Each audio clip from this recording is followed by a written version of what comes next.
Bonjour à tous, alors aujourd'hui, vous voyez bien, on fait des probas conditionnels.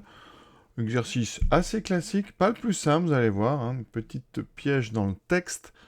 Donc, on a un commerçant spécialisé en photographie numérique qui propose en promotion un appareil photo numérique et un modèle de carte mémoire compatible, donc avec cet appareil. Voilà. Et il a constaté trois choses. Première chose, 20% des clients achètent l'appareil photo en promotion. Deuxième chose, 70% des clients qui l'achètent en promo achètent la carte mémoire en promo. Et ensuite, troisième info, 60% des clients n'achètent ni l'appareil photo en promotion, ni la carte mémoire. Voilà. Et ensuite, deux petites précisions. Donc, qu'est-ce qu'on nous dit? On suppose qu'un client achète au plus un appareil photo et au plus une carte mémoire. Et on note les événements, comme ça sera clair. A, c'est l'événement appareil photo, donc c'est le A de appareil, pour bien se rappeler.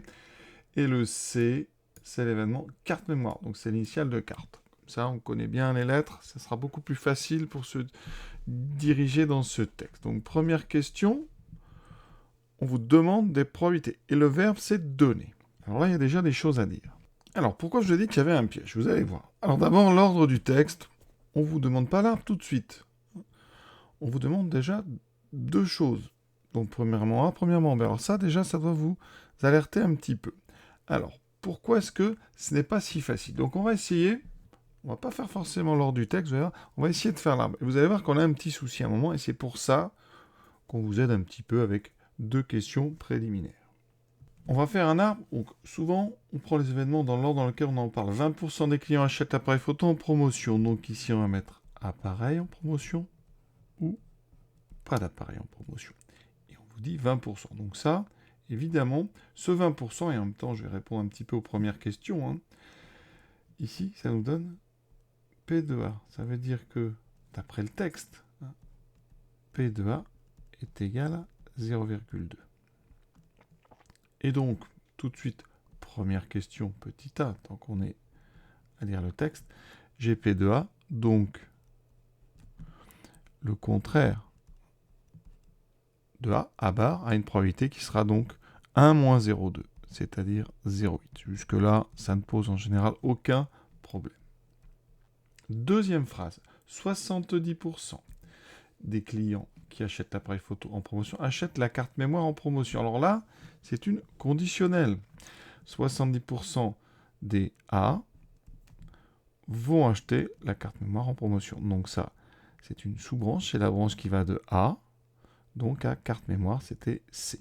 Donc ici, dans notre arbre, C, C bar, on est en train de nous donner P de C, sachant A.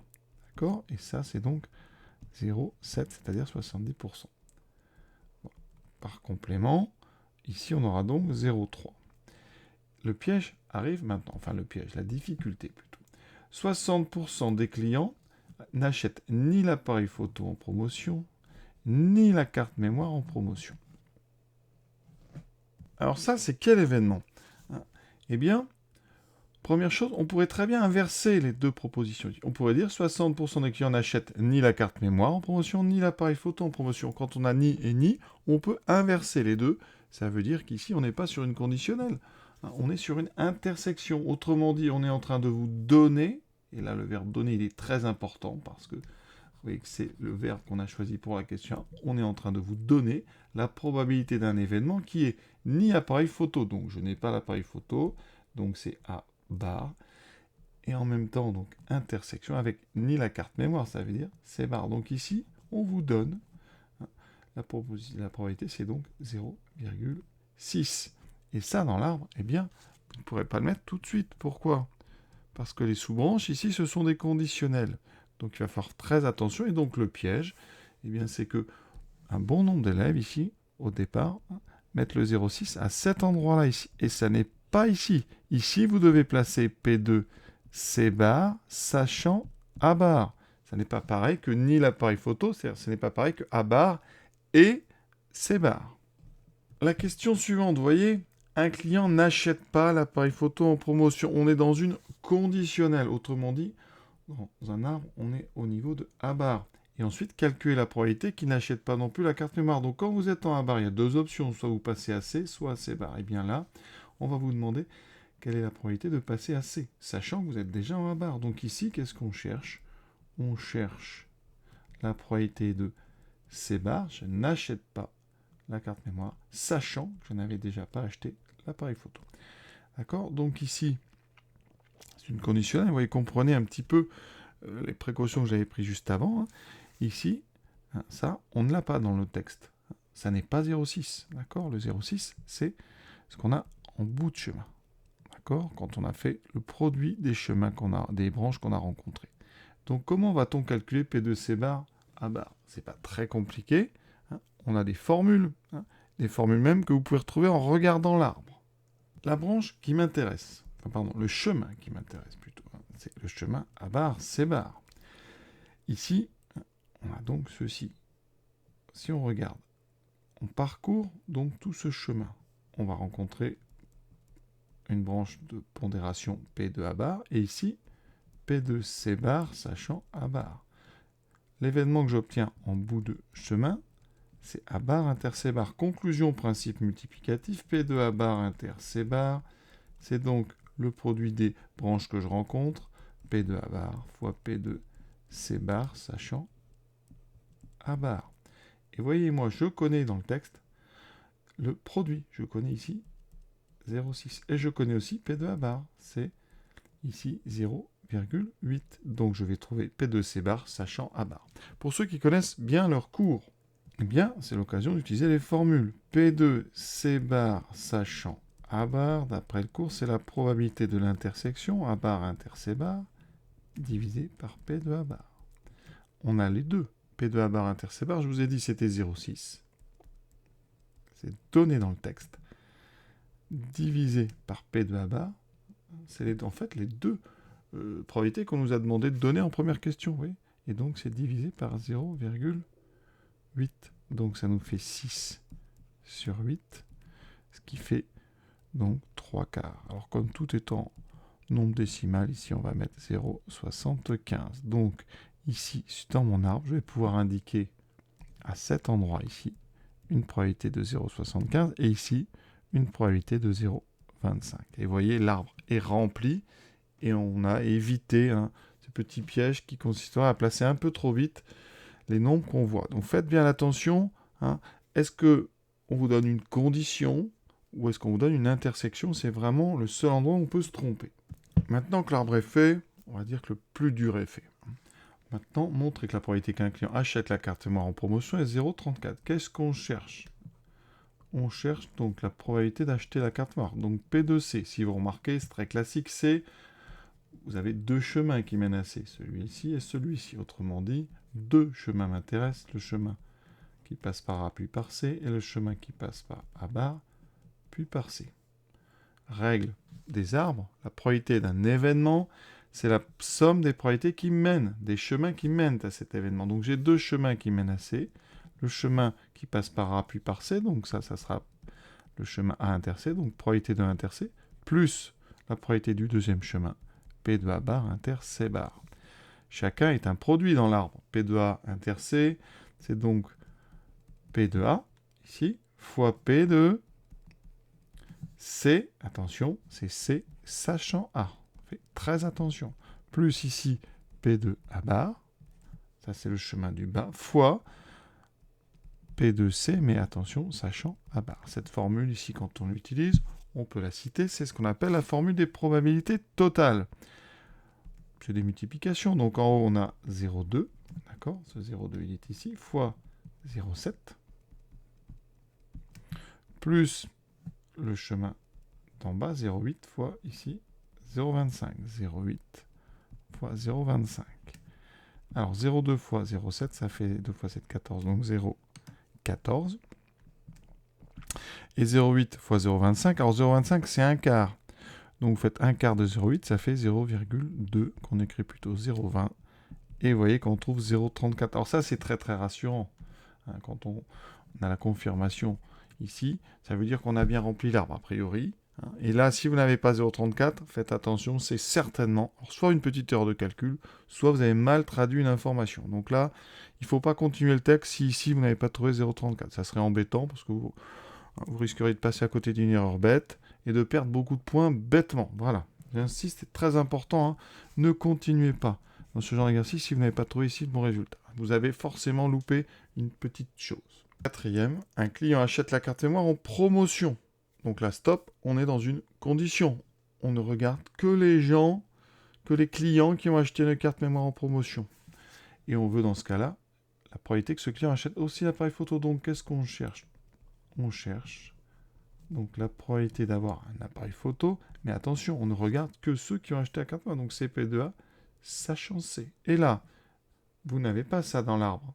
P2A, sachant C, ça serait dans un arbre avec d'abord un passage par C, puis un passage par A. Ça, vous ne l'avez pas ici. Vous voyez, l'arbre est fait dans l'autre sens. Donc, quand on a ceci, on dit qu'on a on inverse en fait une conditionnelle. On va passer par la formule qui dit que c'est P de A inter C, donc la probabilité de l'intersection, dans le sens que vous voulez, divisé par la probabilité de la condition, c'est-à-dire C. Souvent, tout a déjà été fait. P de A inter C, on peut même le recalculer direct, c'est 0,2 fois 0,7. On avait dit tout à l'heure, c'était 0,14.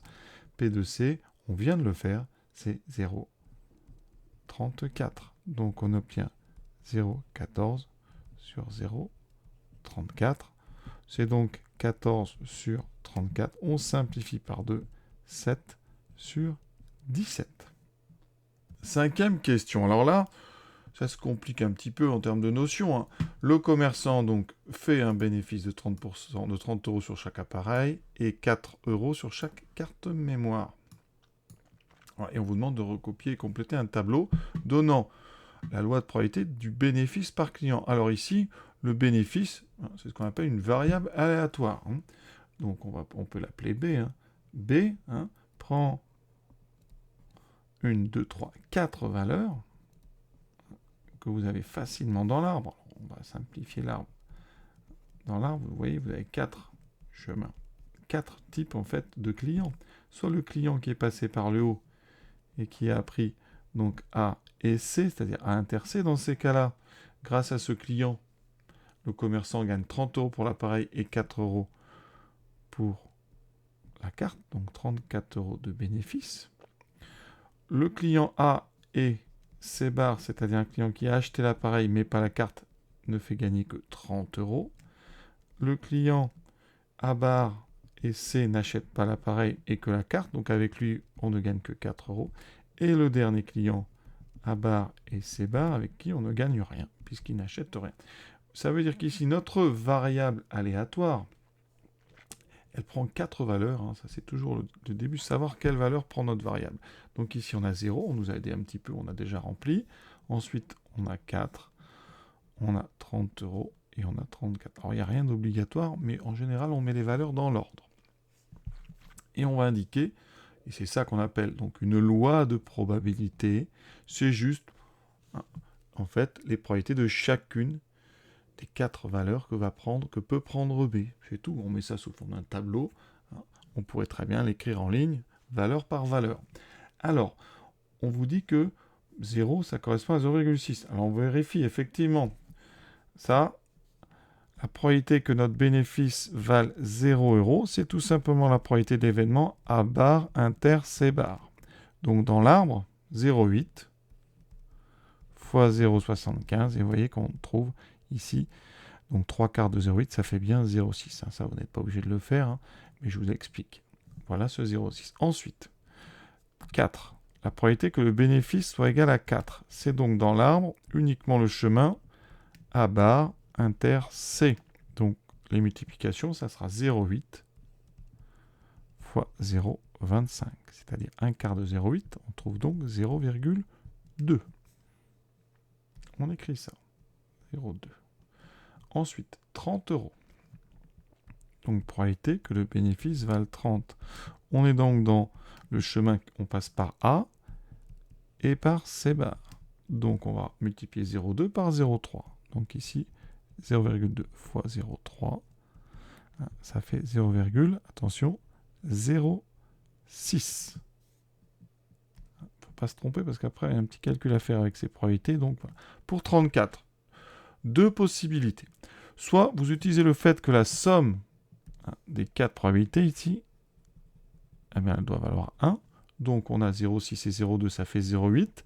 0,86, donc ici, on a 1 moins 0,86, c'est-à-dire 0,14. Ou alors, et moi je vous conseille presque de faire les deux si vous pouvez, on recalcule rapidement. La probabilité que B vale 34 € dans l'arbre, ça sera donc la probabilité de l'événement A inter C, donc 0,2 fois 0,7, qu'on a déjà calculé plusieurs fois, et on trouve bien 0,14. Donc a priori, on est bien.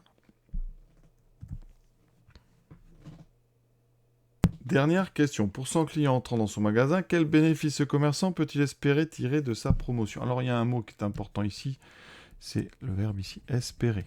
Ça nous indique un petit peu ce qu'on doit faire. On va calculer ce qu'on appelle l'espérance de notre variable aléatoire bénéfice. Donc, l'espérance, on note un E majuscule comme ça, donc l'espérance de B, ça se calcule comment? C'est comme une moyenne. C'est-à-dire que dans votre tableau ici, c'est comme si le bénéfice, c'était les notes, et les probabilités, ça serait les coefficients. Donc ici, la note 0 a un coefficient de 0,6, on fait 0,6 fois 0, plus 0,2 fois 4, plus 0,06 fois 30, plus 0,14 fois 34. On calcule ce nombre. Et on trouve 7,36. Donc une espérance de 7,36 €. On note ça. Et maintenant, qu'est-ce qu'on va en faire de cette espérance? L'espérance, il faut bien comprendre, c'est un nombre qui n'a d'intérêt que si on répète un grand nombre de fois notre expérience. Donc ici, si vous prenez un seul client, votre bénéfice, vous voyez, n'a aucune chance d'être de 7,36 €. D'accord? Prenez 5 clients. Si on fait 5 fois 7, 35. Ça ne veut pas dire que si vous avez 5 clients qui rentrent, vous aurez 35 € à la fin. Vous pouvez très bien, là, quand c'est vraiment très peu, avoir 5 clients qui n'achètent rien et avoir 0 €. L'idée, c'est que cette espérance, elle se concrétise quand on répète un grand nombre de fois. Donc pour 100 clients, en fait, on va être assez proche. Alors évidemment, tout est relatif par rapport au nombre de clients. Mais ici, donc, on peut s'attendre sur 100 clients à être sur un montant qui est comparable à 736 €. Donc, on peut espérer à peu près donc 100 fois 7,36, donc à peu près, donc 100 fois ça fait 736 €. Voilà, juste ce qu'on peut en dire.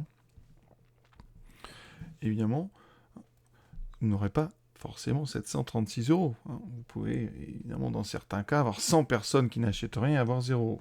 Mais, on sait que plus on va réaliser l'expérience, de façon aléatoire, plus le rapport entre le gain et le nombre de clients se rapprochera de 7,36. Et donc, on ne va pas en dire plus, parce qu'après, on pourrait dire des bêtises. Donc, on va s'arrêter là. Une espérance à 7,36. Si on prend un grand nombre de clients, vous multipliez le nombre de clients par 7,36. Voilà, cet exercice est terminé. Je vous souhaite une bonne fin de journée à tous. À bientôt.